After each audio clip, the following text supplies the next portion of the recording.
ආයිබෝන් ඔයා මේකතු වෙලා ඉන්නේ SLLට YouTube channel එකේ අලුත්ම වීඩියෝ එකත් එක්ක.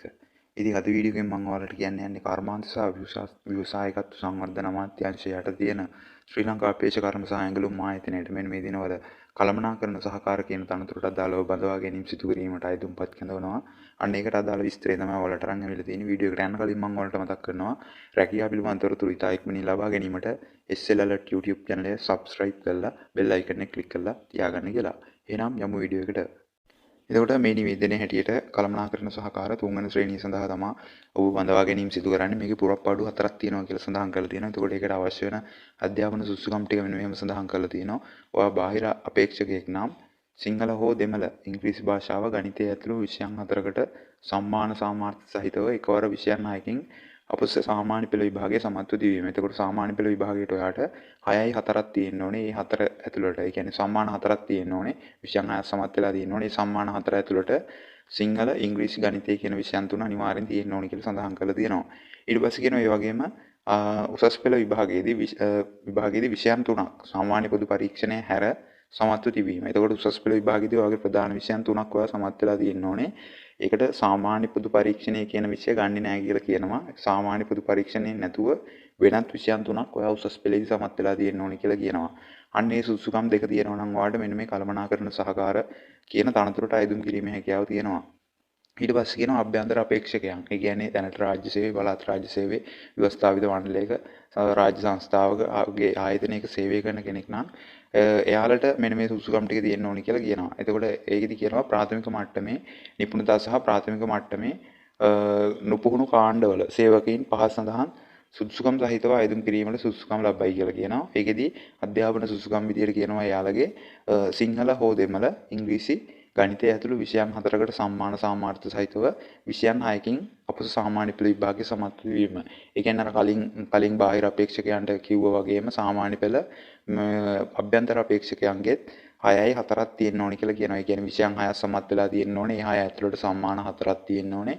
සම්මාන 4ට සිංහල ඉංග්‍රීසි ගණිතය කියන විෂයන් තුන අනිවාර්යෙන් තියෙන්න ඕනේ කියලා සඳහන් කරලා තියෙනවා. ඊට පස්සේ කියනවා එයාලටම වෙනත් සුසුකම් විදියට ශ්‍රී ලංකා පේශකර්ම සහ ඇඟලුම් ආයතනයේ ඉහත සේවක කාණ්ඩ යටතේ ස්ථීර තනතුරක අවම වශයෙන් අවුරුදු 5ක සේවා කාලයක් සම්පූර්ණ කර තිබීම. එතකොට මෙන්න මේ කියපු කාරණේ අයිති වෙන්නේ අභ්‍යන්තර අපේක්ෂකයන් සඳහා පමණයි.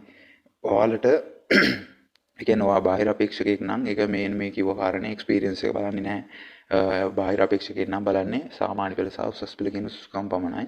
අභ්‍යන්තර අපේක්ෂකයෙක් නම් සාමාන්‍ය පෙළ සුසුකම් සමග මෙන්න මේ කියලා තියෙන එක්ස්පීරියන්ස් එක නැත්නම් ඔයාලගේ පළපුරුද්ද තියෙන්න ඕනේ කියලා සඳහන් කරලා තියෙනවා. ඊට පස්සේ වයස ගැන කියනවා වයස අවුරුදු 18ට නොඅඩු සහ 45ට නොවැඩි විය යුතුයි. ඒ කියන්නේ 18 සහ 45 අතර වෙන්න ඕනේ. ඒ වගේම වරහන් ඇතුළේ තියෙනවා වයස් සීමාව අභ්‍යන්තර අපේක්ෂකයන්ට අදාළ නොවේ කියලා. ඒ කියන්නේ දැනට රාජ්‍ය සේවයේ ඉන්න අර දැන් අපි කිව්ව අභ්‍යන්තර අපේක්ෂකයෝ ගැන අන්න එයාලගේ උපරිම වයස් සීමාව 45 කියලා කියන එක ගණන් ගන්නේ නැහැ කියලා කියනවා. ඒ කියන්නේ 45ට වැඩි වුණත් ප්‍රශ්නයක් නැහැ කියලා කියනවා අභ්‍යන්තර ආයුධම් කරුවෙක් නම්. ඊට පස්සේ වැඩුක් ප්‍රමාණය ගැන කියලා තියෙනවා රුපියල් 84350ක වැඩුපක් මෙන්න මේ තනතුරට අදාළව පිරිනමනවා කියලා සඳහන් කරලා තියෙනවා.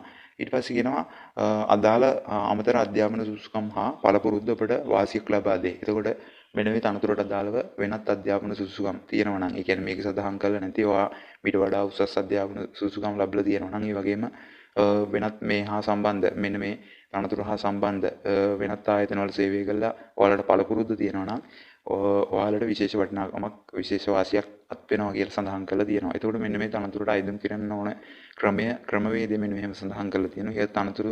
ඒ සඳහන් තනතුරු වලට අදාළ සුදුසුකම් පළපුරුද්ද සහ රැකියාවට අදාළ වෙනත් සුදුසුකම් සනාථ කිරීමට අදාළ ලේඛනවල පිටපත් අවශ්‍ය වේ. සමග ජීවදත්ත තොරතුරු ඇතුළත් විධිමත් ලෙස සම්පූර්ණ කරන ලද ඔබගේ අයදුම්පත් 2025 6:30 දින හෝ ඊට පෙර අධ්‍යක්ෂ ජෙනරාල් වෙත ඥාතීන් නොවන නිර්දේශකයන් දෙදෙනෙකුගේ නම් සහිතව ලියුම් කවරයේ ඉහළ වම් කෙළවරේ අදාළ තනතුරු සඳහන් කර ලියාපදිංචි තැපෑලෙන් යොමු කළ යුතුය. එතකොට ඔයාලගේ අයදුම් පත්‍රය යොමු කරන්න ඕනේ.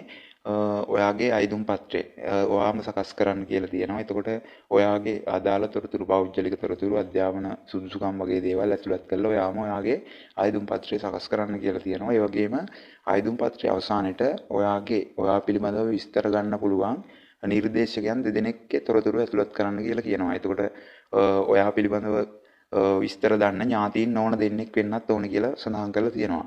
එතකොට ඒ අදාළ දැන් උදාහරණයක් විදිහට කියන්න පුළුවන් ඔයා ඉගෙන ගන්න පොයි ඉස්කෝලේක විදුහල්පති කෙනෙක්. ඔයා දැනට කලින් සේවය කරපු ආයතනයක ආයතන ප්‍රධානියෙක්. අන්න ඒ වගේ ඔයා පිළිබඳව නිර්දේශයක් දෙන්න පුළුවන් කවුරු හරි දෙන්නෙක්ගේ විස්තර ඔයාගේ ආයුධම් පත්‍රයේ අවසානයේට එයාලගේ විස්තර ඇතුළත් කරන්න ඕනේ. එතකොට එයාගේ තනතුර, නම, ලිපිනය එයාව සම්බන්ධ කරගන්න පුළුවන් දුරකථන අංක වගේ අන්නේ තොරතුරු ටික අනිවාර්යෙන් ඇතුළත් වෙන්න ඕනේ මෙන්න මේ ඒ කියලා තියෙන දෙන්නගේ තොරතුරු වලට.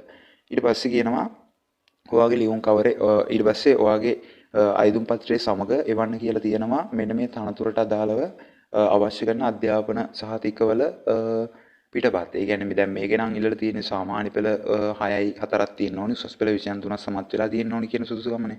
ඒකට ඔයාගේ සාමාන්‍ය පෙළ රිසල්ට් ෂීට් එකේ සහ උසස් පෙළ රිසල්ට් ෂීට් එකේ කොපීස් දෙකක් ඔයාගේ ආයුධම් පත්‍රයේ සමග එවන්න කියලා තියෙනවා. ඊට පස්සේ කියලා තියෙනවා එහෙම එවද්දී ඔයා මේක එවන්න ඕනේ ලියාපදිංචි තැපෑලෙන් මෙන්න මේ සඳහන් කරලා තියෙන අධ්‍යක්ෂ ජෙනරාල් ශ්‍රී ලංකා පේශකර්ම සහ ඇඟලුම් ආයතනය කන්දවලවත්ත අංක 3 සේනාධිපති ශ්‍රීමත් ජෝන් කොතලාවල මාවත රත්මලාන කියන අංකයට තමයි ඔයාගේ ආයුධම් පත්‍රය එවන්න ඕනේ.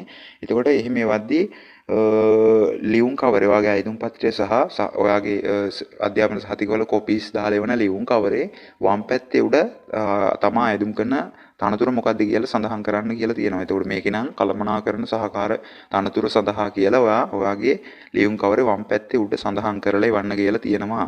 ඉතින් ඒ ඔන්නෝම කරලා ඔයාට මෙන්න මේ කළමනාකරණ සහකාර කියන තනතුරට ආයුධම් කිරීමේ හැකියාව තියෙනවා. මම හිතනවා මෙන්න මේ ශ්‍රී ලංකා පේශකර්ම සහ ඇඟලුම් ආයතනයේ කළමනාකරණ සහකාර කියන තනතුරට අදාළව ආයුධම්පත් යොමු කිරීමේ හැකියාව ඔයාලට පැහැදිලි වෙන්නේ නැති කියලා මෙන්න මේ වගේ රජයේ රැකියාව, පෞද්ගලිකාංශ රැකියාව, රජයේ ගැසට් නිවේදන වගේ දේවල් ගැන තොරතුරු ඉතා ඉක්මනින් ලබා ගැනීමට SL Alert YouTube channel එක subscribe කරලා bell icon එක click කරලා තියාගන්න කියලා මතක් කරන ගමන් ගිහිල්ලා එන්නම්. සුබ දවසක් වේවා.